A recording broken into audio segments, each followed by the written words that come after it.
ಹಾ ಅಲ್ಲಿ ತೋಡಿ ನೋಡು ಅವ ಹಾಕೊಂಡೇ ಇಲ್ಲ ಕಾಣಿಸಿಲ್ಲ ಕೇಸ್ಬಿಟ್ಟು ಕೊಡೋದು ಇದೆಲ್ಲ ಇದು ಇರ್ತದ ನೋಡಿ ಕಿಸೆ ಇರ್ತದ ಕಿಸೆ ಇರ್ತದ ಹಿಂಗ ಅದು ಹರಿದಿತ್ತು ಹಿಂಗೆ ಬಿದ್ದಿದ್ದು ಹರೋದು ಬಂದಿಲ್ಲ ಹಂಗೆ ಬಂದಾಳ ಹೊರಗೆ ನೋಡ್ ಮನ್ಯಾಗ ಅಂಥದ್ನು ಅರ್ಗೆ ಹಾಕೊಂಡು ಕುಂಡಿರ್ತಾಳಕಿ ಹೊರಗೆ ಹೊಂಟಾಳಲ್ಲ ಮತ್ತು छान छान हाकोळाದು म्हणजे तुम्ही हे रिपोर्ट डॉक्टरला दाखवलाच नाही डॉक्टरांना दाखवलं नाही डायरेक्ट काढून घेऊन आला ना डायरेक्ट रिपोर्ट आणि म्हणजे संध्याकाळ दाखवूया जाऊन ते काय दाखवता येते सोड नंतर तिने सांगतात की काय झाले ते बघून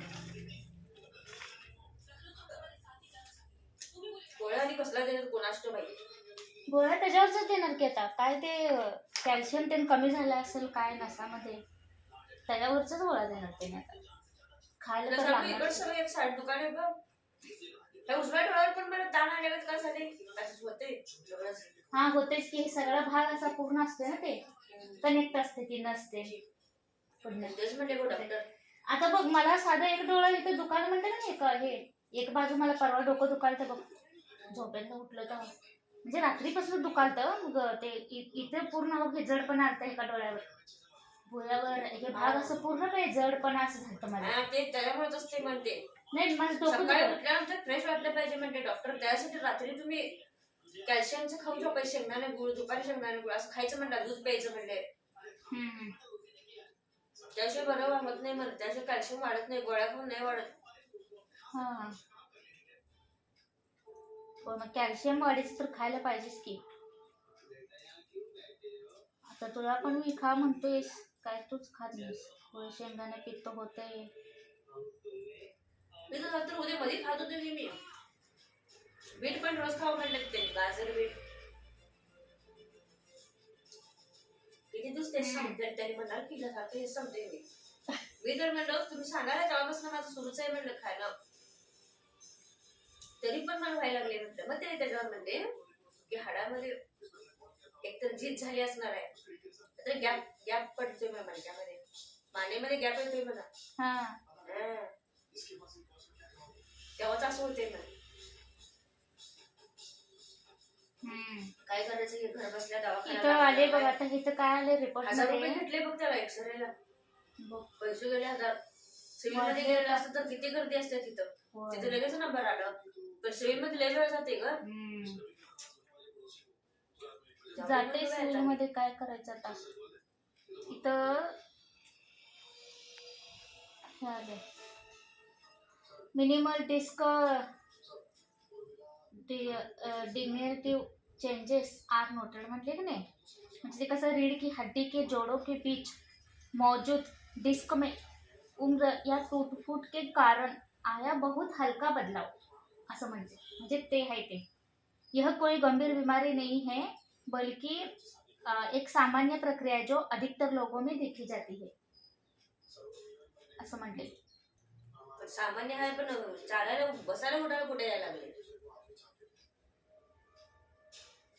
रीढ़ की हड्डी के लगातार इस्तेमाल या खराब शारीरिक मुद्रा के कारण ऐसा हो सकता है म्हणजे बढ़ती उम्र के साथ डिस्क अपनी नमी हाइड्रेशन खोने लगती है जिससे वे थोड़ी पतली या सख्त हो जाती है तसं म्हणजे त्यामध्ये बदल हलका बदलाव म्हणजे वयाच्या 17व्या वर्षी व्हायला होते असं गोष्टी म्हणले 70 वय ज्यावेळी होते की नाही म्हणजे तू हे कशामुळे झाले सांग का तुझं तू झोपल्यानंतर मला उशीचं हे झाले अवघडले म्हणतीस बघ म्हणजे शारीरिक रचना एक ठेवून झोपल्यानंतर अवघडल्यासारखं झोपणं किंवा असं खालीवर होणं मान गॅप पडणं इथं झोपताना असं उशी व्यवस्थित नाही व्यवस्थित झालेलं गेलं नाही असं झालं असं सतत होत असलं का नाही त्याच्यावर प्रेशर येत असलं त्या नसावरती त्या जागेवरती तर त्यावेळी त्यामुळे होते म्हणते तसं झालेलं आहे तिथं आता इथं म्हणतेस की म्हणजे शारीरिक मुद्रा खराब या शारीरिक मुद्रा के कारण म्हणजे ते त्यामुळे झालेलं आहे सतत ते प्रेशर आले वाटते त्याच्यावरती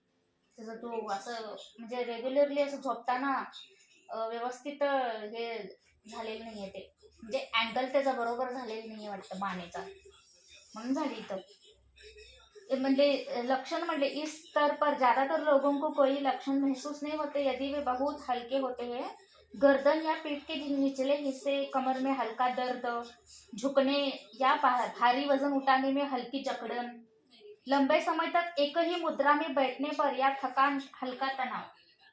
म्हणजे असं जाणवतं. सगळं जाणील ते झाल्यावर म्हणते तर म्हणते की हे बघ बचाव और उपचार म्हणते की व्यायाम म्हणते रीढ़ की हड्डी को सहारा देने वाली मांसपेशियों को मजबूत करने के लिए हल्के व्यायाम या फिजियोथेरेपी करें. व्यायाम दाखवते बघ, ते सगळं हेच दाखवते बघ ते.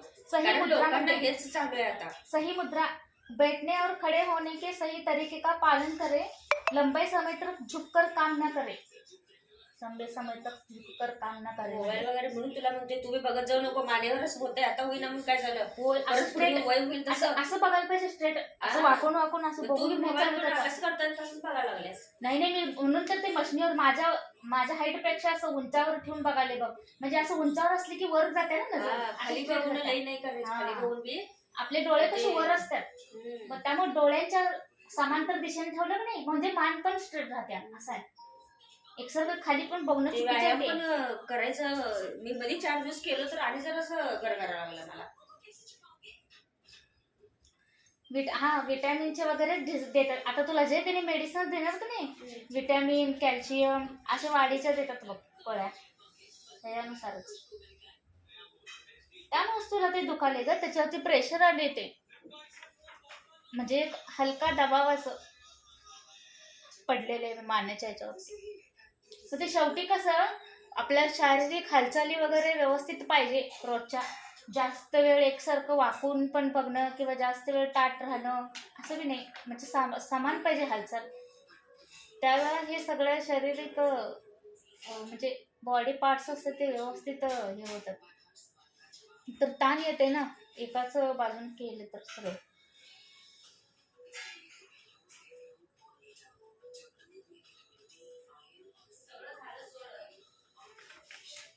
म्हणजे आता हे एवढं निघालंय ह्यात ना, हे एवढ्या दिवस झाला प्रॉब्लेम चालू आहे दुखणं. होय दिले की जास्त चपात्या 5 दिल्यात आणि मोडाची भाजी पण दिली. त्यांनी बसली होती तिथं आता येताना.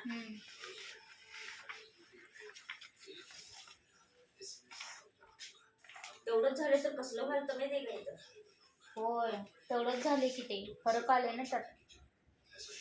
म्हणजे एवढा दिवस जे दुखणं सुरू होतं तुला म्हणून म्हटलं की नाही मी अंगावर काढू नकोस, एवढं दुखाले म्हटल्यावर एक्सरे काढून पूर्ण आतनं काय झालं ट्रीटमेंट मी ते बघायला. आता पण गोळ्या दिल्या असतील सारखं दुखाले म्हटल्यावर त्यांना मी म्हटलं मी 2 का 3 वेळा दाखवून गेले, तुम्ही गोळ्या दिल्या म्हणजे तात्पुरतच कमी व्हायला म्हणताना मग मग तू एक्सरेच काढायला पाहिजे. मग नेमकं कसं त्यांनी वरवरनं बघून गोळ्या वेगळ्या देणार, पण ऍक्च्युअल काय झाले हे त्यांना सगळं कळत की नाही एक्सरे बघितल्यानंतर. 2-3 बघून मग त्यानुसार गोळी देतील ना. आता हे कसं दादांचं बरोबर खरं ट्रीटमेंट पाहिजे. गोळी त्यांनी मला म्हणले तुम्ही नाही खा म्हणते त्यातलं, कारण एक्सरे बघून गोळ्या ते खायला पाहिजे होतं ना. नाही दादांचं पायाचं आपण सगळं केलं बघ, सोनोग्राफी केलं, एक्सरे केलं, त्यावेळी त्यांनी सगळं बघितलं की नाही. मग गोळ्यामध्ये काय दिलेलं आहे बघ, त्याच्यावर कुठलेही देतात डॉक्टर गोळ्या सर्च मारून. येते की ते पण येते इथं असं सगळं. त्याच्यासाठी कुठल्या गोळ्या म्हणून वरवरच्या गोळ्या घेण्यापेक्षा सगळं ट्रीटमेंट करून घेतलेलंच बरं. गोळ्या बरोबर प्रॉपर देतात ना, काय झाले ते नेमकं कारण कळल्यावर. तपासणी केल्याशिवाय डॉक्टरांना पण कसं कळणार, तपासणी केल्याशिवाय तर त्यांना पण कसं कळणार ना. अंतर्यामी थोडी नसते डॉक्टर. आठनं तपासणी पण दिले डॉक्टर गोळे. एक्सरे काढून झाल्यावर एक्सरेच्याच गोळ्या द्यायला पाहिजे तसं. आता आले तिथे असं ते खा चालते, खातो तेच बी आता काय करू. ते चालते सोड दिल्यात म्हटल्यावर. आता नंतर कसं ह्या गोळ्या तरी वेगळ्या देणार हे रिपोर्ट बघून. ह्याच्यावरच्या गोळ्या नाही तिला हात मारलोच नाही तिने, काल आणल्या आज आलीच नाही तुम्ही जरा. खोकं का पांढरं बिल्डिंग समोर नाश्ता सेंटर जाताना काय तुम्ही गेल्याच घेते मी पण. आम्ही गेलो तेव्हाच होती तिकडेच होती. हा मी तिकडेच होती वाटते ती. मी घेऊन आलो फुल करून गेलीस काय? फुलं काढून गेलो मी जाताना डॉगी बघायला लागल्या. असं सांगून घेतो झोप म्हणतात दूध घेऊन येतो मी जाऊन म्हणतो तेव्हापासून झोपले नाही. दूध चपाती कुस्करून त्याला घालून तिला दूध चपाती कुस्करून दिलं, खाऊन झोपलेच.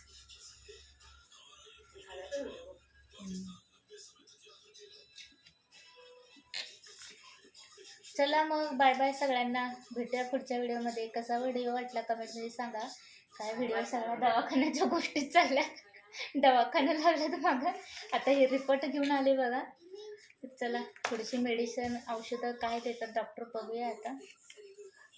तर चला बाय बाय सगळ्यांना.